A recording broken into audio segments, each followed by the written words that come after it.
నవ్యాంధ్రలో మద్యం ఏరులై పారబోతోంది. ఖజానా నింపుకోవడానికి ఆంధ్రప్రదేశ్ ప్రభుత్వం తాగండి ఊగండి అనే విధానాన్ని అమలు చేయబోతోంది. త్వరలో టెట్రా ప్యాకెట్లలో మద్యం అమ్మబోతోంది. కర్ణాటకలో అమలవుతున్న చిన్న ప్యాకుల తరహాలో మద్యం తయారీకి అవకాశం కల్పించింది. ప్రస్తుతానికి 180 ml అలాగే 90 ml ప్యాక్ల తయారీకి ప్రభుత్వం గ్రీన్ సిగ్నల్ ఇచ్చింది. ఇందుకు జాన్ డెస్టిలరీస్ అనే సంస్థ ముందుకు రాగా ఉత్పత్తి ప్యాకులపై లేబుళ్ల ముద్రణకు కొద్ది రోజుల క్రితం అనుమతులు ఇచ్చింది. దీంతో ఇప్పటి వరకు సీసాల్లో వచ్చిన మద్యం ఇకపై టెట్రా ప్యాకెట్లలో డిసెంబర్ నుంచి అందుబాటులోకి రాబోతున్నాయి.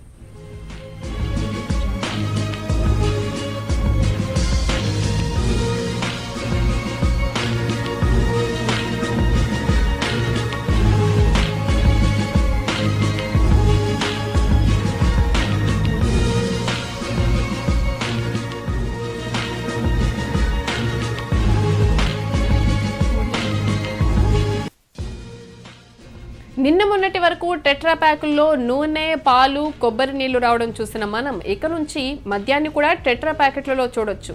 మద్యం ప్రియులను ఆకట్టుకునేందుకు ఇండియన్ మేడ్ ఫారెన్ లిక్కర్ ను కూడా సీసాల్లో కాకుండా ఆకర్షణీయమైన టెట్రా ప్యాకుల్లో సరఫరా చేయాలనే ప్లాన్ లో ఏపీ ప్రభుత్వం ఉంది. ఇప్పటికే కర్ణాటకలో టెట్రా ప్యాకెట్స్ లో మద్యం అమ్మకాలు జోరుగా సాగుతున్నాయి. దీంతో ఈ విధానం వైపు చంద్రబాబు సర్కార్ మొగ్గు చూపుతోంది.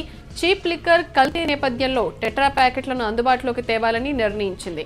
టెట్రా ప్యాకెట్లలో అయితే మద్యాన్ని ఎట్టి పరిస్థితుల్లో డైల్యూషన్ చేసే పరిస్థితి ఉండదు.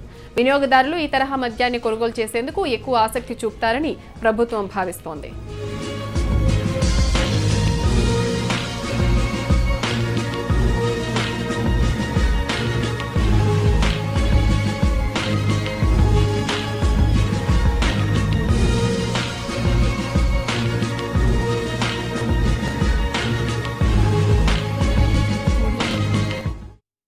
అధికారంలోకి వస్తే బెల్టు షాపుల్ని ఎత్తివేస్తామని చంద్రబాబు ఎన్నికల ముందు హామీ ఇచ్చారు. మద్యాన్ని ప్రధాన ఆదాయ వనరుగా చూడబోమని చెప్పుకొచ్చారు.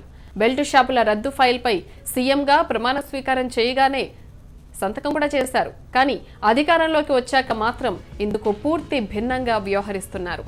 మద్యం ద్వారా భారీ ఎత్తున ఆదాయం పెంచుకునే మార్గాలను సర్కార్ అన్వేషిస్తోంది. టీడీపీ అధికారంలోకి వచ్చాక గత 2 ఏళ్లలో ఏపీలో మద్యం వరదలా పారుతోంది. గత సంవత్సరంతో పోలిస్తే రాష్ట్రంలో ఈ ఏడాది మద్యం విక్రయాలు పెద్ద ఎత్తున పెరిగాయి. ఇక టెట్రా ప్యాకెట్లలో మద్యం అమ్మకాల ద్వారా ఏడాదికి దాదాపు 1000 కోట్ల అదనపు ఆదాయం సంపాదించవచ్చని ఏపీ ప్రభుత్వం లెక్కలు వేస్తోంది.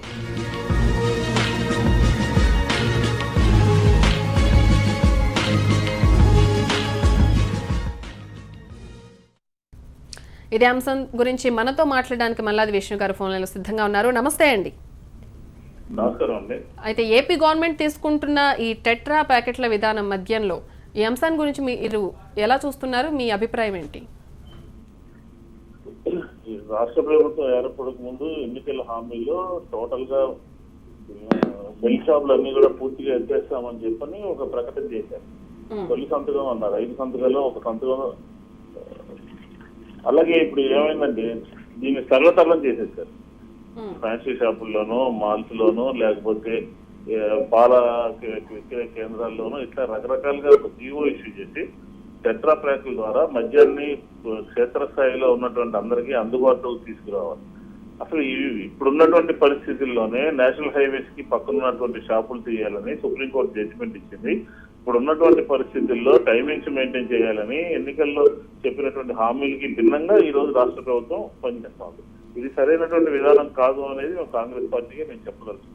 ఈ టెట్రా ప్యాకుల ద్వారా మరింతగా మద్యం సరళతరం అయిపోయి సామాన్య పేద ప్రజలు బారిన పడి, మహమ్మారిని బారిన పడి అందరికీ కూడా ఇబ్బందులు ఎదుర్కొనేటువంటి పరిస్థితి ఉంది. రాష్ట్ర ప్రభుత్వం ఆదాయం వనరుగానే చూస్తుంది తప్ప ఇది సామాజిక రుగ్మతలకి కేంద్ర బిందువుగా మారేటటువంటి పరిస్థితి ఉంది. విద్యార్థులు కానీ లేకపోతే యువకులు కానీ వాళ్ళ కాళ్ళ మీద వాళ్ళు నిలబడి ప్రయాణం చేసేటటువంటి వారందరికీ కూడా ఇది శరాఘాతంగా రాబోయే రోజుల్లో మారబోతా ఉంది. దీని మూలంగా క్రైమ్ రేట్ పెరుగుతుంది. ఎందుకంటే ఈ మద్యం విచ్చలవిడిగా ఉండటం మూలంగా క్రైమ్ రేట్ పెరిగి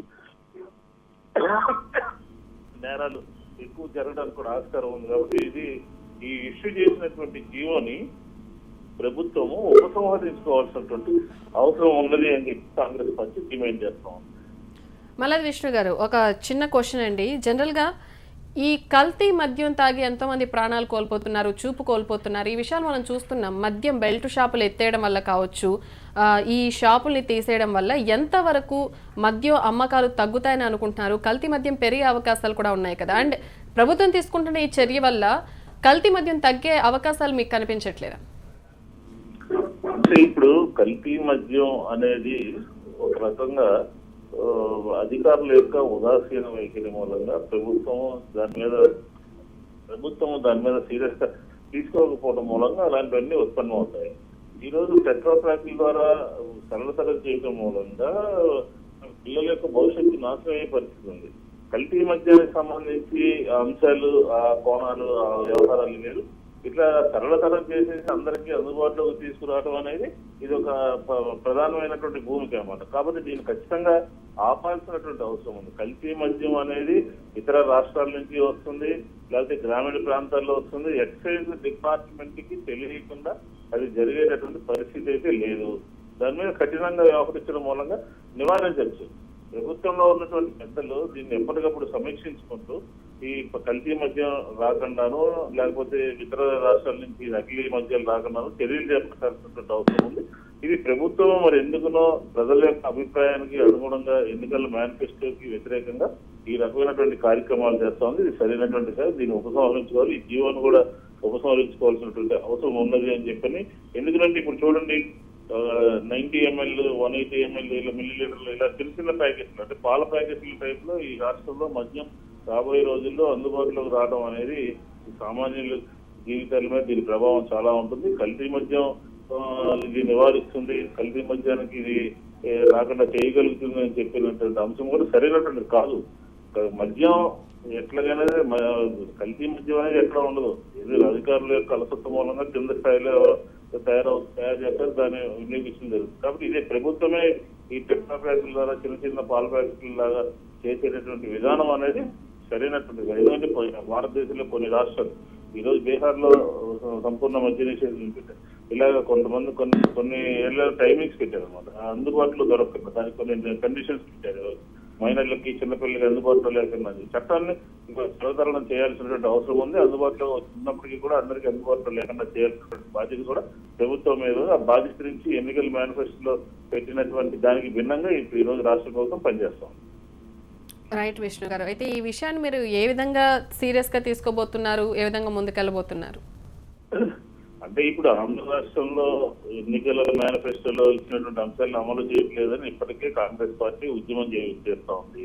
ఇలాంటి పరిస్థితుల్లో ఇప్పుడు కొత్తగా ఈ ఎక్సైజ్ విధానం చూడండి, అసలు ఎక్సైజ్ పాలసీనే దీని ఒక పాలసీనే క్రియేట్ చేయలేకపోయింది ప్రభుత్వము.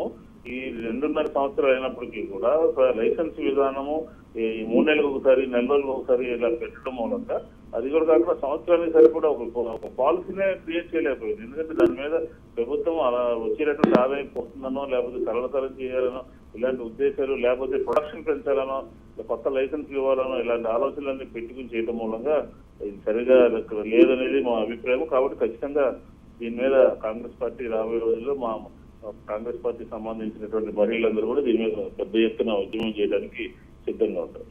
థ్యాంక్ యూ సో మచ్ అండి.